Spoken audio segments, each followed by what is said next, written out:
Welcome class 10th।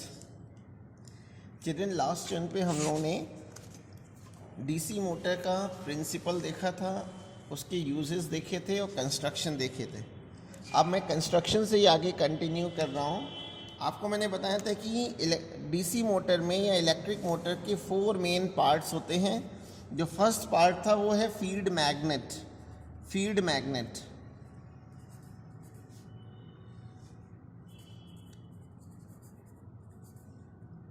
Field magnet में ये horse shoe type magnet होता है, स्ट्रॉन्ग परमानेंट मैग्नेट होता है, जिसके ऑपोजिट पोल्स जो हैं आमने सामने होते हैं और शेप जो होगा वो सिलेंड्रिकल होगा या कॉनकेव शेप्ड होगा।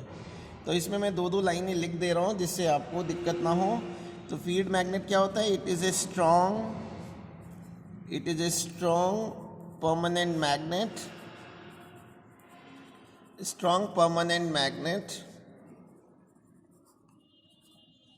और इलेक्ट्रोमैग्नेट भी हो सकता है, क्योंकि इलेक्ट्रोमैग्नेट की स्ट्रेंथ को आप घटा बढ़ा सकते हैं। इलेक्ट्रोमैग्नेट हुज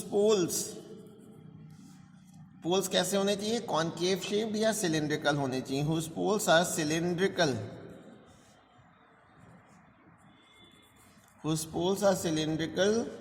सिलिंड्रिकल होने से क्या होता है कि जो मैग्नेटिक फील्ड की स्ट्रेंथ होती है वो बढ़ जाती है। सिलिंड्रिकल टू किस लिए?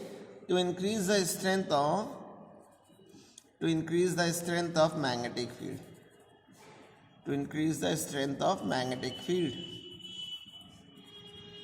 ठीक है, तो फर्स्ट पार्ट जो हो गया इलेक्ट्रिक मोटर का, डीसी मोटर का, वो होता है फील्ड मैग्नेट, जो कि एक परमानेंट मैग्नेट होता है जिसका शेप सिलिंड्रिकल होगा।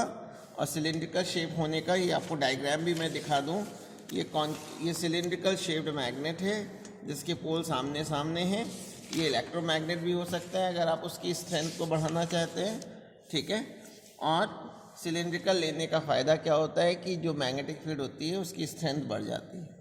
सेकेंड कंपोनेंट था या सेकेंड पार्ट जो था वो था आर्मेचर। फिगर में मैंने उसको ABCD से रिप्रेजेंट किया था, इसलिए मैं आर्मेचर को ABCD ब्रैकेट में लिख दे रहा हूँ। ठीक है, आर्मेचर क्या होगा? इसमें एक हम लोग क्या करते हैं कि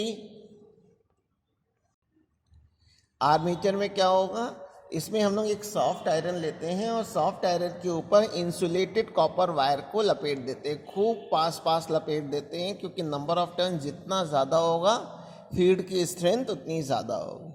और इस आर्मेचर को हम रोटेट कराते हैं perpendicular to the direction of magnetic field. तो आर्मेचर क्या हो गया? आप एक सॉफ्ट आयरन लेंगे, उसके ऊपर कॉपर वायर को लपेट देंगे, इंसुलेटेड कॉपर वायर को खूब पास लपेट देंगे और उसको फील्ड मैग्नेट के दोनों पोल्स के बीच में रख देते हैं। इसको मैं अब लिख दे रहा हूँ। ये थर्ड हेडिंग है स्प्लिट रिंग्स या कम्यूटेटर। कम्यूटेटर क्या होता है? ये बच्चों 2 सेमी सर्कुलर रिंग्स होंगी जो आर्मेचर की दोनों एंड पे रिजिडली फिक्स्ड होंगी। जैसे ये आर्मेचर मैंने दिखाया है कि ABCD आर्मेचर है, इसके दोनों एंड जो होंगे 2 सेमी सर्कुलर रिंग से रिजिडली टाइट होंगे और ये जो है वो शाफ्ट की एक्सिस पे रोटेट करता है।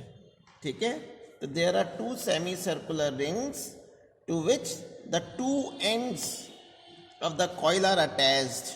ठीक है, attached rigidly with the shaft of the armature so that the ring can rotate with armature, जिससे कि रिंग भी आर्मेचर के साथ साथ रोटेट करे।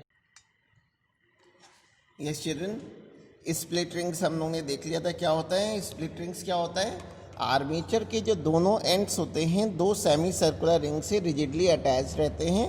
ठीक है, और ये जो स्प्लिट रिंग्स है ये शाफ्ट में रोटेट करते रहते हैं विथ आर्मेचर। इसका जो फोर्थ पार्ट है इलेक्ट्रिक मोटर का वो है ब्रशेस। ये जो 2 सेमी सर्कुलर रिंग्स जिसको हम लोग स्प्लिट रिंग्स या कम्यूटेटर कह रहे हैं, ये कार्बन या ग्रेफाइट की 2 स्ट्रिप से अटैच रहता है। B1 B2 इस डायग्राम में ब्रशेस हैं, ये कार्बन के बने होंगे या ग्रेफाइट के बने होते हैं। इन ब्रशेस को हम लोग इस तरह से अरेंज करते हैं कि ये कंटिन्यूसली स्प्लिट रिंग्स को टच करता रहे। ठीक है, और देखिए मैंने इसको लिख भी रखा है, split ring touch two strips of graphite और कार्बन सेगमेंट। ठीक है, जो ग्रेफाइट या कार्बन के जो सेगमेंट्स होते हैं, स्ट्रिप्स होती हैं, उनको ब्रशेस कहते हैं। The brushes are set in such a way that they slip from one split rings to the other. ठीक है, ब्रशेस को हम लोग इस तरह से रखते हैं कि ये कंटिन्यूसली दोनों स्प्लिट रिंग्स को टच करते रहें जब वो आर्मेचर रोटेट करेगा, और इन्हीं ब्रशेस के भीतर से करंट पास होकर के स्प्लिट रिंग्स में से होती हुई आर्मेचर में जाती है। ये इसका कंस्ट्रक्शन था चिल्ड्रन। अब नेक्स्ट मैं वीडियो में आपको वर्किंग बताऊंगा।